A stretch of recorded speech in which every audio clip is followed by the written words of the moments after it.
Hello and welcome back to this damn Dualistic Crusade.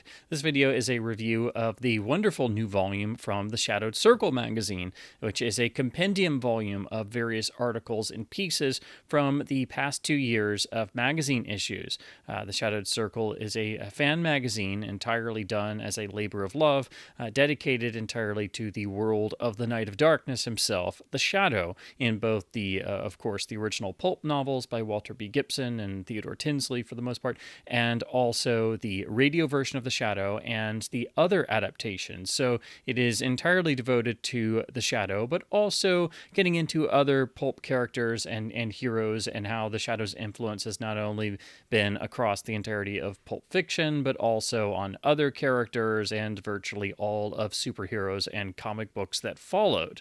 So it's actually a fascinating magazine to read if you're just getting into pulp fiction or you want to know more about The Shadow. It's very approachable in that way, and it's a wonderful thing to get in the mail 3 times a year.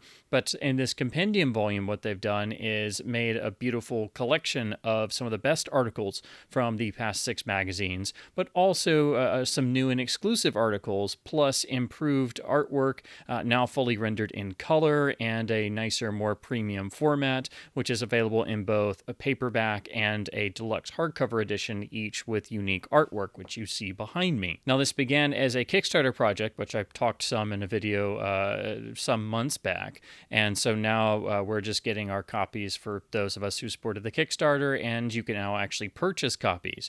They're available on Amazon through the magazine's account, or you can order directly from the magazine website, theshadowedcircle.com, and it's usually a bit cheaper, and so you get basically a slight discount by ordering from the actual magazine website, and you get to support them directly. And also, if you're interested, you can purchase past issues or subscribe for the upcoming year of 3 new issues. But for those of us who supported the Kickstarter, there were some nice bonuses. I went for one of the standard packages, so I got this nice fridge magnet with one of the past magazine covers, nicely of the Shadow using his famous suction cups going up the side of a building. Well, you can now put this on your fridge and have the Knight of Darkness hanging on to your fridge door. And then this really cute bookmark where you have some of the Shadow's agents and other characters, and then the Shadow himself, interestingly, reading a spider pulp novel, which I love. And then the back has the Shadowed Circle logo. So this is just some of the stuff that was available if you did the Kickstarter. Now, this is the paperback version, which has exclusive, lovely artwork of the Shadow and Margot, seemingly in Chinatown. It's got a nice feel, nice gloss finish, and it's also oversized compared to what the magazine size is. So here's issue number 4, and as you can see, the compendium is already larger, so that means the actual articles and images are actually bigger. So even if you have some of the magazine issues, the same issues that are duplicated are actually fancier in the compendium volume. You get the design sort of marbled motif carried on to the spine, which looks pretty nice, and then the rear has a shadowy figure on a real-life photo of New York, so it gives a nice sort of feel of the Shadow actually coming into reality because of all of the articles that deal with the history and creation of the character and the character's influence. This is also a nice sort of scholarly journal in that sense, so you definitely get a history of the character and the character's influence in addition to actual story analysis of the various Shadow stories. So again, this is nicely done and has a bigger page, so of course bigger font and fancier, but you also get a nice dedication page at the front with all of the various supporters and some of the patrons and things.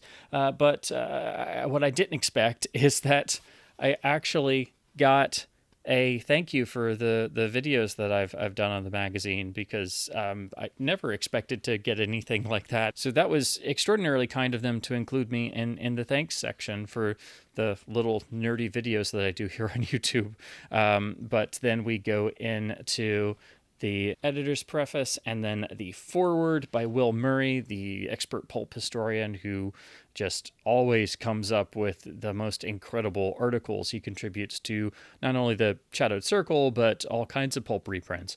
And then we have an introduction by Michael Uslan, who of course has authored multiple Shadow comics, but of course is most famous for being the person who shepherded Batman to the silver screen. The major new article for the compendium is known as the Shadowed 7. This is basically getting a bunch of fans and historians and officials to do their sort of what would you take on a desert island in terms of 7 different Shadow stories. So this is basically the Shadow version of Desert Island Dis, and it's also a nice cross-section of different people with different experiences. So you have both pulp historians like Will Murray, but then you've also got newcomers and younger fans. So it's a nice cross-section of the fandom of the Shadow. But not to toot my own horn, but your own humble, nerdy video maker was actually included. Here I did my own submission, and nicely they put a photo of Orson Welles as the Shadow from the radio series on my page. But this is my own contribution, so if you ever wondered if I was in print anywhere, well, I'm here in the Shadowed Circle Compendium volume in the Shadowed 7 section. So this is the lengthiest of the pieces here because there's so many different contributions, and this is the biggest of the new contributions. But it's really well done, and it's great for newcomers and old-timers alike because you're getting all these different perspectives from completely different types of fans and historians as well. What's also really nice is that the table of contents is laid out in a way that it actually identifies which volumes of the magazine the articles originally came from and clearly identifies what are the 6 new pieces. So you can very quickly go to a specific section, or if it's an article that you really like and you want to know which magazine it came from and maybe pick up that back issue, it's clearly marked on here. To go through the other new and exclusive articles to the compendium, we have a brief history of the Shadow and fan publications, which goes through basically the history of fan magazines dedicated to the Shadow or pulp heroes as well, and then going all the way up through the 60s and 70s and into the 80s, even into the 90s, all the way up to and including the start of the Shadowed Circle. Then we have a lovely full-page cover gallery for all of the pieces of art generated for the magazines. What's nice is that this also includes the back cover illustrations when they had them, but also the alternative artworks for the different editions of the compendium. So you get the nice exclusive art, even if you only got one version with the other cover artwork. You get this lovely piece entitled The Lost Shadow Dossier, which is a number of characters and particular stories in which they appear, and then various elements from the various pulp novels. So it's basically a nice sort of visual collage of the history of the series. Then we have what's entitled the Essential Shadow Reference Collection, which goes through of all of the major reference books on the Shadow and the world of the pulp magazines. This is really fantastic because, most of these are long out of print, and they're books you do have to track down. I've been able to get 1 or 2 of these, but not all of the older ones. The first is 1974's Gangland's Doom, The Shadow of the Pulps, which is very interestingly going to be republished for its anniversary by the Shadowed Circle this year. So that's a nice little exclusive tidbit of info that's in the compendium, so that's something I'm really looking forward to, because now I also don't have to track down absurdly rare pulp materials on eBay, and that always helps because they can get very expensive. I was able to find the Shadowed Scrapbook, which is essential for the Walter Gibson pieces and short stories and reference materials contained in there, but that's one of the ones that fans do have to track down on their own, and it can get pretty pricey. Just like the Duende history of the Shadow that Will Murray did, although he has now written the 2 new volumes, Dark Adventure and Master of Mystery, which are basically updated reference books, but that's still one that I'd like to get sometime. And then there's also The Night Master, and then the essential John Olson, The Shadow in Review, which is a gigantic tome with a review and analysis of all of the Shadow pulp novels, and is the most essential thing to have on the shelf if you're getting into pulp heroes. Then it closes out with a description of the other Will Murray books, and then the new Shadowed Circle Compendium, which I'm babbling on about right now. And then the last of the exclusive pieces is a really well-designed, complete chronological list of every single Shadow pulp novel with its original publication date, title, and author. So you can very easily go through here and pick out, of course, which were the Ted Tinsley novels, the one written by Lester Dent, or the ones written by Bruce Eliot, and the rest, of course, the majority being written by Walter B. Gibson himself.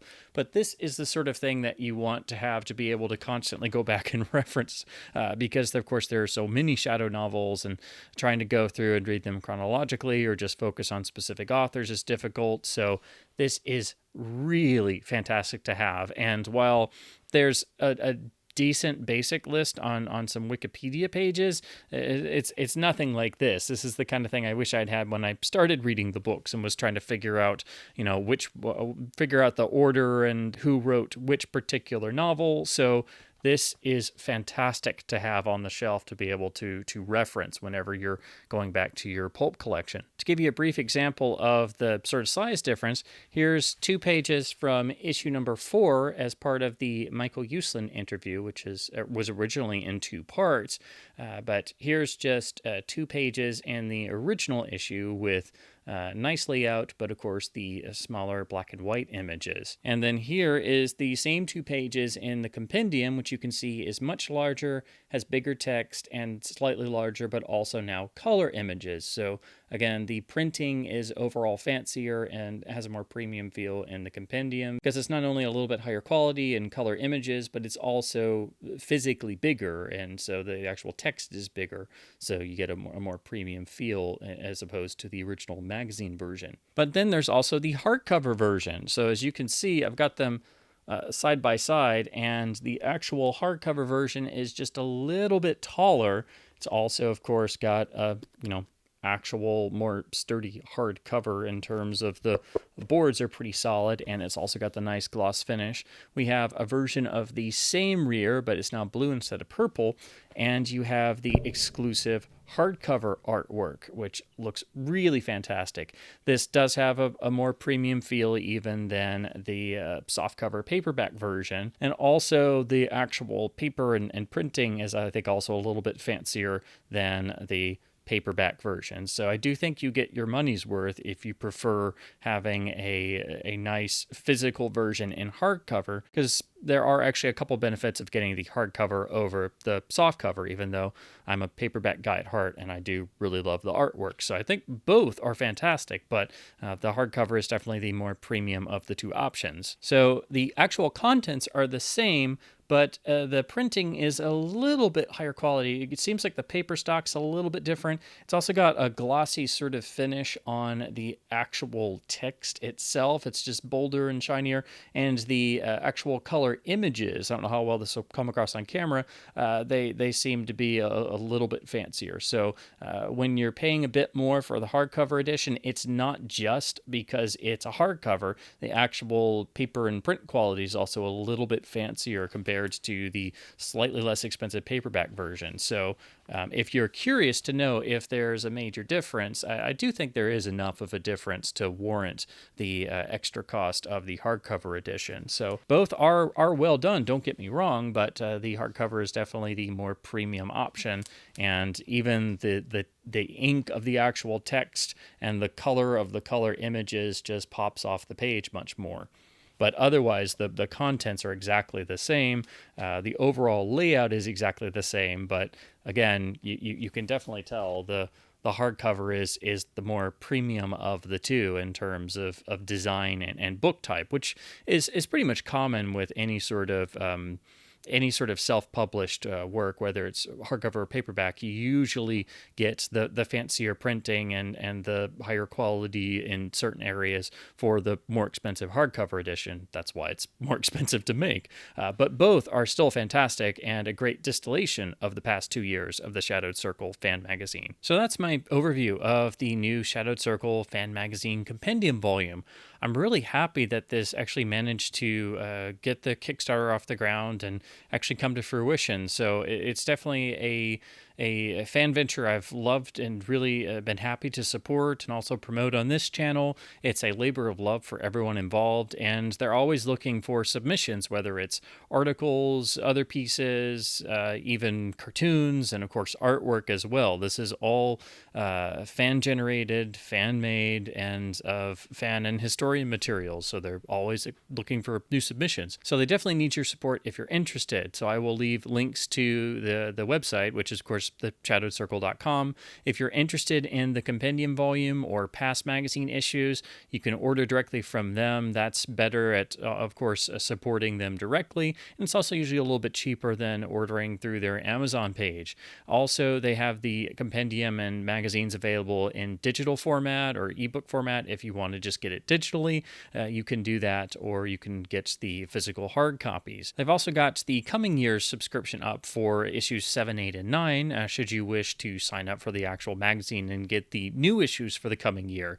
Those are in the works, and it's always a treat to get a package from Burbank in your mailbox and get that slight rush of anticipation, waiting to be able to rip it open and get the new magazine and devour the various articles for that period, and then wish you had more to devour because you read the magazine so fast, because you only get 3 of them a year, but that makes each one all the more special. So again, if you're interested, they do have the subscription up on the website, which is also a little bit of a discount versus ordering the issue separately.